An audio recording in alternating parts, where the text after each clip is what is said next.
మరియు మరీ గుర్తుంచుకోదగినది బాబా యొక్క అవిభాజ్యమైన ప్రేమను తన రక్తం చిందించి చూపిన కారు ప్రమాదాలలో మొదటిదైన ప్రమాదం గురించి ఈరోజు మనం చర్చిద్దాం. ఓక్లహామా కారు ప్రమాదం 1952 మే 24న బాబా తన శిష్యులతో కలిసి కారు ప్రయాణం చేస్తున్నారు. వీరు హైవే నెంబర్ 66పై ఘోర రోడ్డు ప్రమాదానికి గురయ్యారు. అది ఎలాగో ఇప్పుడు చూద్దాం.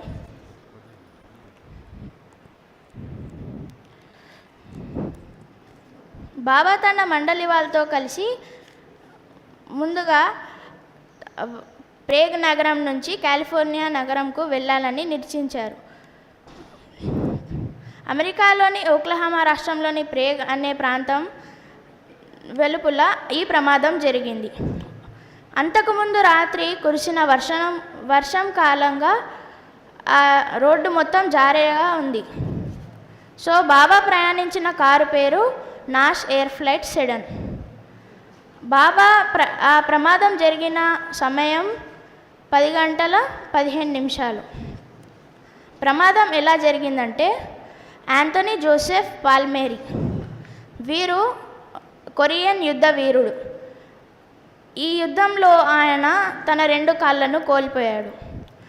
2 కాళ్ళు కోల్పోయడంతో ఆయన ఒక కొత్తగా డిజైన్ చేసిన మెర్క్యూరీ సెడన్ని కారును నడుపుతున్నారు.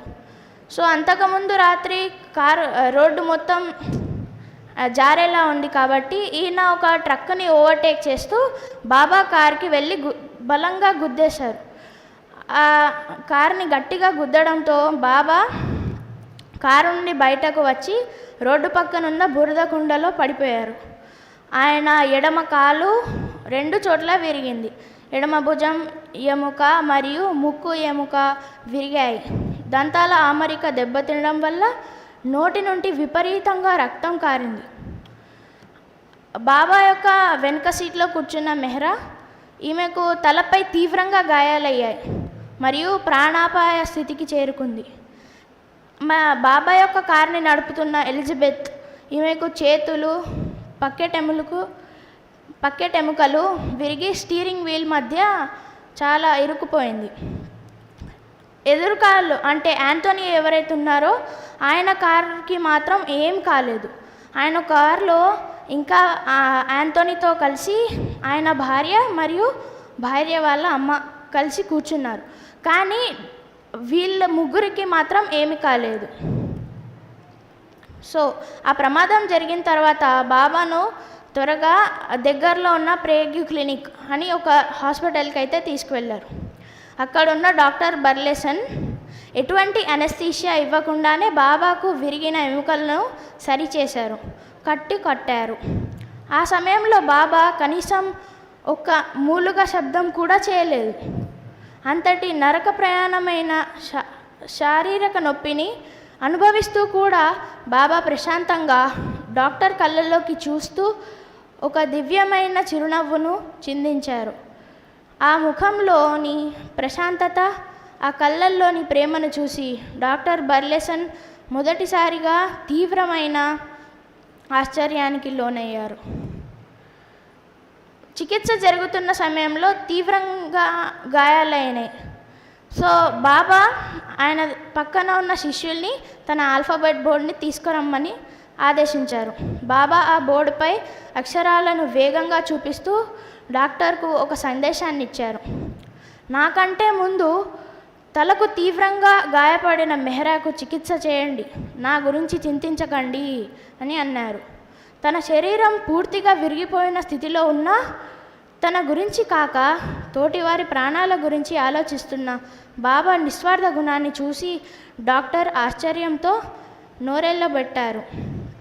మరియు బాబా ఇలా కూడా చెప్పారు, మనం ఇతరులకు సహాయం చేస్తే అది ఇతరులను ప్రేమించేలా చేస్తుంది. మీరు ఇతరులను ప్రేమిస్తే అది నన్ను ప్రేమించడంతో సమానమే.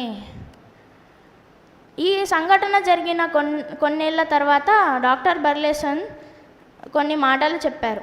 అదేమిటంటే, నా వైద్య వృత్తిలో నేను ఎంతోమంది రోగులను చూశాను, కానీ అంతటి ఘోరమైన గాయాలు, విపరీతమైన నొప్పి ఉన్నప్పటికీ కళ్ళల్లో అంతటి శాంతిని, ముఖంలో అంతటి దివ్యమైన చిరునవ్వును మోసిన మరే ఇతర మానవుడిని నేను నా జీవితంలో చూడలేదు. ఆయన సాధారణ మనిషి కాదు, అంతకు మించిన శక్తి అని అన్నారు. ఈ సంఘటన జరగక ముందే, అంటే 20 ఏళ్ల క్రితమే బాబా ఎలిజబెత్ ప్యాటర్సన్కు ఒక సూచన ఇచ్చారు. సరిగ్గా ప్రమాదానికి 20 ఏళ్ల క్రితం, అంటే 1932 మే 24న మెహర్ బాబా ఉత్తర భారతదేశ పర్యటనను ఎలిజబెత్కు ఒక చిన్న గులాబీ పువ్వునిచ్చారు. ఆ పువ్వును జాగ్రత్తగా దాచుకోమని, దాని క్రింద 1932 మే 24 అని డేట్ రాసి తన దగ్గర ఉంచుకోమని బాబా ఆల్ఫాబెట్ ద్వారా సూచించారు. ప్రమాదం జరిగిన చాలా ఏళ్ల క్రితం తర్వాత ఎలిజబెత్ తన పాత బైబిల్ గ్రంథాన్ని తెరిచి చూసినప్పుడు అందులో తాను దాచుకున్న ఆ పువ్వు, దాని కింద ఉన్న తేదీ మే 24, 1932 కనిపించాయి. సరిగ్గా అదే తేదీన 20 ఏళ్ల తర్వాత మే 24, 1952 తను నడుపుతున్న కారులోనే బాబాకు ప్రమాదం జరిగింది ఆమె చూసి. అప్పుడు ఆమె ఏమందంటే, ఇదంతా బాబా దైవిక ప్రణాళిక అని అంది. సో ఏదైతే సందర్భం జరిగిందో, బాబా తన రక్తాన్ని అమెరికాలో చిందించడం వెనుక ఉన్న ఒక ప్రత్యేక భౌగోళిక మరియు ఆధ్యాత్మిక ప్రాముఖ్యత ఉంది. అదేమిటంటే, ఈ ప్రమాదం జరిగిన ఓక్లహామాలోని ప్రాగ్ ప్రాంతం భూగోళికంగా అమెరికా దేశానికి దాదాపు కేంద్ర బిందువు. ప్రపంచ భౌతిక శక్తికి, ఆధునికతకు కేంద్ర బిందువు అయిన అమెరికా దేశపు నడిబొడ్డున అవతార పురుషుని రక్తం చిందించడం ద్వారా ఆ భూమి ఆధ్యాత్మికంగా పవిత్రం చేశానని బాబా చెప్పారు. పాశ్చాత్య దేశాల భౌతికవాద ధోరణిని తుడిచిపెట్టి అక్కడ ప్రేమ మరియు ఆధ్యాత్మికతను నాటడానికి ఈ దైవిక త్యాగం అవసరమైందని బాబా వివరించారు. తూర్పు పశ్చిమ దేశాల ఆధ్యాత్మిక ఏకీకరణ. బాబా జీవితంలో జరిగిన 2 ప్రధాన ప్రమాదాల ప్రపంచానికి సమతుల్యం చేయడానికి ఉద్దేశించినవి అని బాబా చెప్పారు. అందులో మొదటి ప్రమాదం 1952 అమెరికాలో జరిగింది. ఈ ప్రమాదంలో బాబా శరీరానికి ఎడమవైపు, ముఖ్యంగా ఎడమ కాలు, ఎడమ భుజం తీవ్రంగా గాయపడ్డాయి. ఎడమ భాగం అనేది పాశ్చాత్య లోకాన్ని, అంటే వెస్ట్ అని సూచిస్తుంది. రెండవ ప్రమాదం 1956 సతారా, భారతదేశంలో జరిగింది. సరిగ్గా 4 సంవత్సరాల తర్వాత భారతదేశంలో జరిగిన మరో కారు ప్రమాదంలో బాబా శరీరానికి కుడివైపు, అంటే రైట్ సైడ్, కుడి తొడ ఎముక తీవ్రంగా దెబ్బతింది. కుడి భాగం అనేది తూర్పు లోకానికి, అంటే ఈస్ట్ సూచిస్తుంది. ఏకీకరణ ఏమిటంటే, ఈ 2 ప్రమాదాల ద్వారా తన భౌతిక శరీరాన్ని నిలిపివేయడం ద్వారా తూర్పు మరియు పశ్చిమ దేశాల మధ్య ఉన్న ఆధ్యాత్మిక ఆఘాతానికి పూడ్చి మానవాళిని ఒక ప్రేమ సూత్రంతో ముడివేసేందుకు తన శరీరానికి ఈ గాయాలను అనుమతించానని బాబా స్పష్టం చేశారు.